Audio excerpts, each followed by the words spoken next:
សូមអនុមោទនាថ្ងៃនេះថ្ងៃពុទ្ធ3រោចរនោចខែពិសាខឆ្នាំម្សាញ់សព្វស័កពុទ្ធសករាជ2569ត្រូវនឹងថ្ងៃទី14ខែឧសភាឆ្នាំ2025ថ្ងៃនេះគឺជាថ្ងៃដែលអាត្មាភាពបានរៀបចំជួសជុលហោត្រៃមានការរៀបឆ្នាំក៏ដូចកែនៅបង្អួចទ្វារក្រោមការចូលរួមសទ្ធាជ្រះថ្លារបស់ញោមមហាបាសិកាពុទ្ធសាសនូបត្ថម្ភ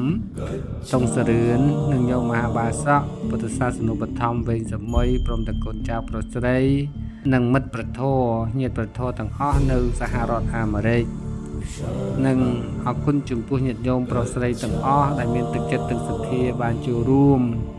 ជាទ្វារជាបង្អួចក្នុងនោះមានបងមហាបាសិកាងីរនីហោរាព្រមទាំងបុត្រាបុត្រីបងប្អូនទាំងអស់បានចូលរួមបង្អួចព្រមទាំងបច្ច័យ4សម្រាប់ទ្រទ្រង់ប្រសង់គង់នៅវត្តមង្គលជប៉ុនដូច្នេះសូមឲ្យញាតិញោមទាំងអស់បានជ្រះថ្លានិងអនុមោទនានិងក៏សូមអរគុណចំពោះបងមហាបាសិកាពុទ្ធសាសនូបត្ថម្ភហុកគុំស្រីវព្រមទាំងកូនចៅប្រុសស្រីនៅក្រុងព្រះសីហនុព្រមទាំងមិត្តពធញាតិពធមានបងមហានបងនឿនជាដើមដែលបានមានសទ្ធាជ្រះថ្លាចូលរួមចំណែកកសាងនៅសមិទ្ធផលផ្សេងនៅវត្តមង្គលជវង្សដូចជានៅក្នុងឱកាសពេលនេះគឺកសាងជួសជុលលក្ខណៈសាថ្មីនៅហោត្រៃដែលមានការខូចខាតជាដំណំក្នុងនោះគឺមានរបបថ្នាំក៏ដូចជាកណ្ដៀស៊ីនៅបង្អួចទ្វារ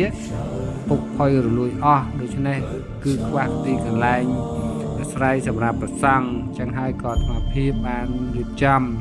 ក្លៀបថ្នាំក៏ដូចជាជួសជុលនៅកន្លែងបាក់បែកប៉ុណ្ណាដូរទ្វារដូរបង្អួចរួចជាស្រេចហើយឥឡូវនេះឃើញថាបានរួចប្រមាណជា 50% ណាបាន50% ឲ្យប្រសង់ដើម្បីនឹងរៀបចំក្រេដាក់សឹងបណ្ដោះអាសន្ននឹងយកនៅចន្ទលើនោះគឺធ្វើបន្តទៀតហើយខាងក្រោមនេះក៏ធ្វើឲ្យបាន 50% ដែរហើយនៅតែសម្អាតបោជូតនៃអាយណាហ្នឹងហើយចឹងទេក៏សូមអរគុណចំពោះទឹកចិត្តទឹកសទ្ធាជ្រះថ្លារបស់ញាតិញោមទាំងនៅក្នុងប្រទេសក្រៅប្រទេសតែងតែមានការចូលរួមកសាងជានិច្ចកាលនៅក្នុងវត្តមង្គលជវង្សសូមឲ្យញោមទាំងអស់ណាដែលជាម្ចាស់ទានដែលមានសទ្ធា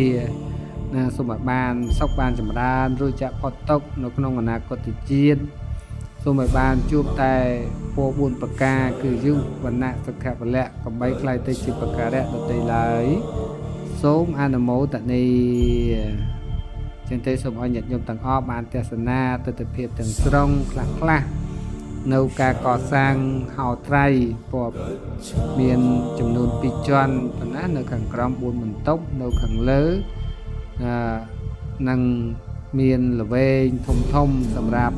ភ្ញៀវក៏ដូចជាសម្រាប់ពុទ្ធបរិស័ទប្រុសស្រីចិត្តឆ្ងាយនិងព្រះសង្ឃដែលគង់នៅប៉ុណ្ណាដូច្នេះសូមឲ្យញាតិញោមទាំងអស់បានជ្រះថ្លានិងអនុមោទនាដោយសេចក្តីជ្រះថ្លាទាំងអស់គ្នាសូមអនុមោទនា